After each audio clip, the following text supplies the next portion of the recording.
ଯେତେବେଳେ 2022 ମସିହାରେ ପଞ୍ଚାୟତ ନିର୍ବାଚନ ଅନୁଷ୍ଠିତ ହୋଇଥିଲା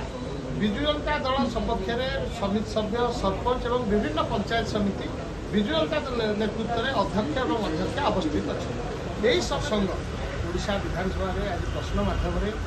ମୁଁ ସଂସ୍କୃତି ମନ୍ତ୍ରୀଙ୍କୁ ଯେତେବେଳେ ପଚାରିଥିଲି ଓଡ଼ିଶା ନୌବାଣିଜ୍ୟ ପରମ୍ପରାର ଯାହା ଐତିହ୍ୟ ପ୍ରତ୍ୟେକ ଓଡ଼ିଆ ଜାତିର ଯାହା ଗର୍ବ ଏବଂ ଗୌରବ ସେ ହେଉଛି କଟକ ସହରରେ ଅନୁଷ୍ଠିତ ହେଉଥିବା ବାଲିଯାତ୍ରା। ଓଡ଼ିଶାର ପ୍ରାଚୀନତା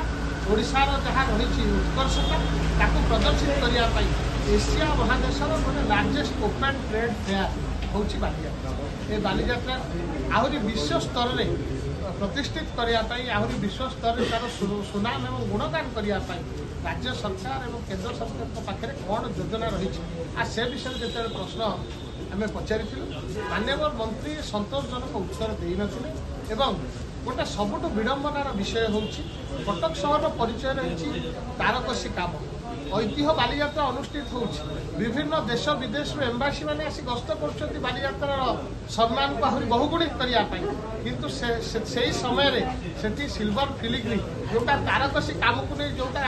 କଟକ ସହର ଗର୍ବିତ ଗୌରବାନ୍ୱିତ ତାକୁ ଗୋଟିଏ ଷ୍ଟଲ୍ ଖୋଲିବା ପାଇଁ ସୁଯୋଗ ଦିଆଯାଉନାହିଁ ଏବଂ ଆଗାମୀ ଦିନରେ ବାରମ୍ବାର ପୂର୍ବତନ ମୁଖ୍ୟମନ୍ତ୍ରୀ ନବୀନ ପଟ୍ଟନାୟକ ଚିଠି ଲେଖିକି ଦାବି ଉପସ୍ଥାପନ କରିଛନ୍ତି ବାଲିଯାତ୍ରାକୁ କେମିତି ଜାତୀୟ ଏବଂ ଅନ୍ତର୍ଜାତୀୟ ସ୍ତରରେ ମାନ୍ୟତା ପ୍ରଦାନ କରାଯାଇପାରିବ ସରକାର କ'ଣ ସେଥିପାଇଁ ପଦକ୍ଷେପ ନେଉଛନ୍ତି ରାଜ୍ୟ ସ୍ତରରେ ସେହି ପ୍ରଶ୍ନ ଉତ୍ତରରେ ସେ ଯେଉଁ କହିଲେ ୟୁନେସ୍କୋ ମାଧ୍ୟମରେ ଭାରତ ବର୍ଷରେ ବିଭିନ୍ନ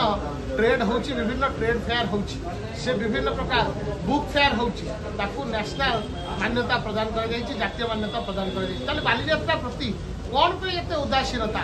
आपण जेतेबेले प्रश्न करूचंती जेतेबेले ओडिया अस्मिता कथा कहिकी जेतेबेले राज्य सरकार रो दायित्व भार संभाळिचंती आज प्रत्येक ओडिया जाति ओडिया रो प्रत्येक जनसाधारण आपण को प्रश्न करिया चाहे जोटा हमर कला एवं परंपरा एवं ऐतिह्य जार मुकसाकी होची ऐतिहासिक बालीयात्रा ताकू जातीय और अंतर्जातीय स्तर में मान्यता देवाई राज्य सरकार और डबल इंजिन सरकार कौन पदक्षेप ग्रहण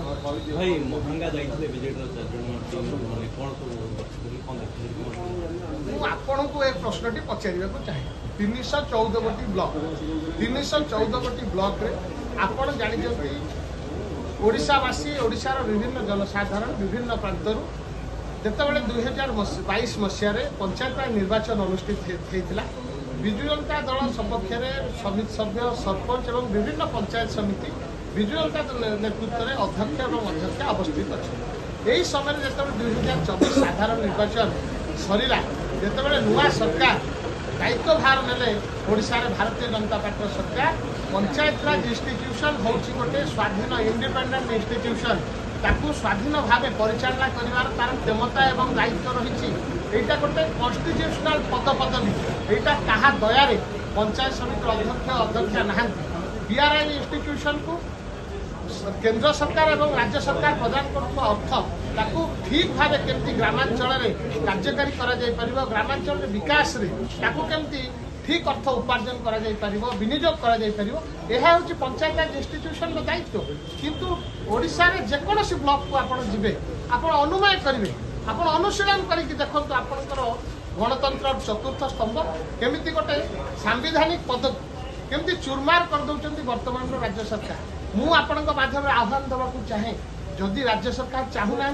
पंचायत राज व्यवस्था रहू पंचायत राज इंस्टीट्यूशन रहू ताहले मु आह्वान देवाक चाहे तांकर सब क्षमता अछि दयाकोरी डिजल्व कर दियंतु सब पंचायत राज पंचायत समिति अध्यक्ष जो मैंने अच्छा डिजल्व कर सब क्षमता अच्छी किंतु डिजल्व न 8 मास ऊर्ध्व समय है कौन डेवलपमेंट काम कर महांगारे जो भाई भाव 2 दिन धरी अहोरात्र धारणा देते पीआरआई मेंबर्स जो भाई भाव बर्बरचित भाव जड़े निर्दिष्ट स्थानीय विधायक लोक मैंने जो भाई भाव सेठी अहिंसार वातावरण सृष्टि करने को चेष्टा कले एक मु कहूनी कथा गणतंत्र चतुर्थ स्तंभ आपण मैंने प्रसारित कर आज प्रश्न किए क्या पचार आवश्यकता रही से स्थानीय विधायक को पचार आवश्यकता रही पंचायत समिति जो इंडिपेंडेंट इंस्टीट्यूशन ताकू तार लक्ष्य आभिमुख्य आग को बढ़ी केमती लोक मानकर काम करेंगे केम डेवलपमेंट वर्क करेंगे से कहीं सुजोग दि जाऊना आज से जो कथा कहते कथा को केबे ग्रहण कर संपूर्ण भाव कथा प्रत्याख्यान कर पंचायत राज व्यवस्था पंचायत समिति केमिति एम्पावर अधिकार करा जाय परिबो अधिक शक्तिशाली और सुदृढ़ करा जाय परिबो सेतपे राज्य सरकार पदक्षेप ग्रहण करिबो।